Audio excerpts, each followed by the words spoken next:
जय श्री राम मित्रों, आप सभी का मेरे YouTube चैनल संस्कृति विसुधा में हृदय अभिनंदन है। मित्रों, अंगद ने कहा है कि गीधराज जटायु धन्य है। आइए संपाति क्या पूछता है, इससे जानने से पहले मित्रों मेरे चैनल को लाइक एंड शेयर अवश्य कर दें। आप सभी का मेरे YouTube चैनल संस्कृति विसुधा में हृदय अभिनंदन है।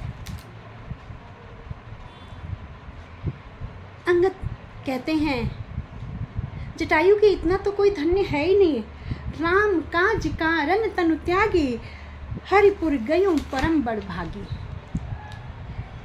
राम के कार्य को संवारने के लिए उसने अपने प्राणों को त्याग दिया और उनके लोक को चला गया। सुन खग हरस शोक सुत जुत बानी, आवा निकट कपहि भय मानी। हर्ष और शोक से युक्त वाणी सुनकर पक्षी संपाति जो था वो बांदरों के पास आया। तिनय भय करी पूछ सी जाई, कथा सकल तिन ताहि सुनाई।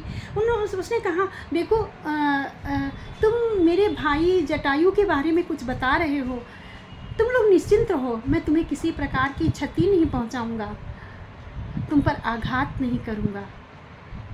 जटायु कैसा है, जटायु के बारे में कैसे जानते हो, मुझे बताओ। सुन संपाति बंधु के करनी, रघुपति महिमा बहु विधि वरनी। संपाति ने जब जटायु की करनी सुनी तो श्री रघुनाथ जी की महिमा का वर्णन किया है। मित्रों, मैंने बताया कि संपाति कौन था। संपाति जटायु का बड़ा भाई था। मैंने बताया पिछली वीडियो में कि दोनों लोगों ने कहा कि सूर्य तक पहुँचे, इतनी बड़ी उड़ान भरें। तो जब वहाँ चलने लग और आकाश में उड़ने लगे, बहुत ऊंचे उड़ गए, तो जटायु ने कहा, मेरे पंख जले जा रहे हैं। संपाति ने कहा, बंधु चिंता मत करो, मैं तुम्हें अपने पंखों से ढक लेता हूँ और फिर उड़ते हैं।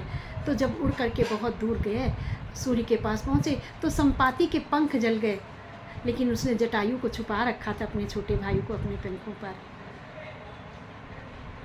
इसलिए संपाति नीचे तड़प कर गिर गया करके और सूर्य की किरणों से जलकर, और तब से वहीं पड़ा था। जटायु की जब इस तरह की गति सुनी तो उसने कहा, मुझे समुद्र के पास ले चलो, मैं उससे जाकर के तिलांजलि दे दूं, अर्थात पानी दे दूं, जैसे हम लोग वो श्राद्ध के समय में जल देते हैं पितरों को, उसी प्रकार से उसने कहा, मैं अपने भाई को तिलांजलि दे दूं। मोहि लह जाऊं सिंधु तट, देऊं तिलांजलि ताहि, बचन सहाय करब मैं, पहियों खोजो जाई। उसने कहा, मुझे समुद्र के किनारे ले चलो, मैं जटायु को तिलांजलि दे दूं। इस सेवा के बदले मैं तुम्हारी वचन से सहायता करूंगा, अर्थात सीता कहाँ है मैं तुम्हें बतला दूंगा। क्योंकि संपाति इतनी तीव्र दृष्टि वाला था कि कई योजन तक की दूरी को वो देख लेता था। उसने कहा, मैं देख कर बता दूंगा कि सीता कहाँ है और तुम लोग फिर उनकी खबर पा लोगे। यह सुनकर के सबको बड़ा हर्ष हुआ। अनुज क्रिया कर सागर तीरा, कई निज कथा सुनहु कपिबीरा। हम दो बंधु प्रथम तरुणाई, गगन गए रवि निकट उड़ाई। तेज न सक सही सो फिर आवा, मैं अभिमानी रवि नियरावा। अपनी कथा सुना रहा है संपाति कि मैं अभिमान बस सूर्य के पास चला गया, जरे पंख अति तेज अपारा, पर्यो भूमि कर घोर चिकारा। बहुत चित्कार करके मैं जमीन पर गिर पड़ा। मुनिक नाम चंद्रमा होहि, लागी दया देखे कर मोहि। बहु प्रकार ते ही ज्ञान सुनावा, देह जनित अभिमान छड़ावा।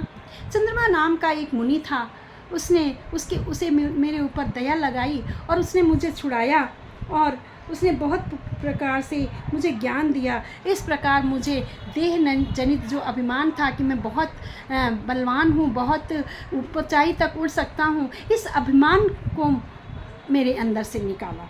त्रेता ब्रह्म मनुज तनु धरहि, तासु नारी निश्चर पति अरहि। त्रेता युग में भगवान विष्णु मनुष्य का रूप धारण करके नर लीला करेंगे और उस समय तुम उनकी पत्नी को निशाचर हर कर ले जाएगा और उसकी खोज में दूत भेजे जाएंगे। तासु खोजे पटियई प्रभु दूता, तिन्हीं मिले ते हो बे पुनीता। और तब जब उनके दूतों से तुम मिलोगे तब तुम पवित्र हो जाओगे। जब यही पंख करसी जिन चिंता, तिन्हीं दिखाई देह सुते सीता। तुम उन लोगों को सीता का पता दिखा दोगे, वहाँ से सीता को बैठी हुई दिखा दोगे। तब जब तुम इस पुण्य कार्य को करोगे तो तुम्हारे पंख पुनः निकल आएंगे। मुनि कई गिरा सत्य भैयाजू, सुनि मम बचन करहूँ प्रभु काजू। और मुनि की वाणी आज सत्य हो गई है। मुनि ने जो वचन मुझे बताए थे आज सत्य हो गए हैं। अब मेरे वचन सुनकर तुम सभी प्रभु का कार्य करो। गिरित्रकूट ऊपर बसी लंका, तेरे राम ने सहज असंका। तह अशोक उपवन जह रहई, सीता बैठी सोच रति अहई।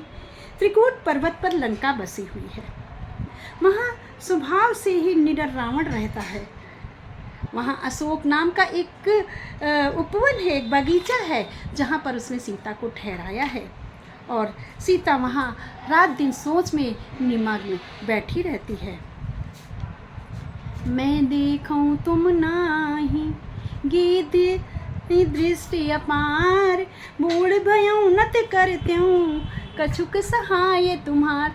संपाति कहता है मेरी दृष्टि गीध की दृष्टि, इसलिए मैं देख सकता हूँ, तुम लोग नहीं देख सकते हो। मैं तुम्हारी जरूर सहायता करता, जरूर तुम लोगों की सहायता करता। बूढ़ा हो गया हूँ, अब मैं सहायता नहीं कर सकता या मैं असमर्थ हूँ, इसलिए मैंने तुम लोगों को जो रास्ता बताया है, जो मार्ग बताया है, उसका अनुसरण करते हुए तुम सीता का पता लगा लोगे। बोलो राजा रामचंद्र की जय। गीधराज जटायु के भाई संपाति की जय, जिसने महाप्रभु श्री रामचंद्र जी के कार्य में अपना योगदान दिया। मित्रों, आप सभी भी इस मानस कथा को आगे बढ़ाने में अपना योगदान देकर अपने पुण्य कर्मों को अर्जित करें। बोलो राजा रामचंद्र की जय।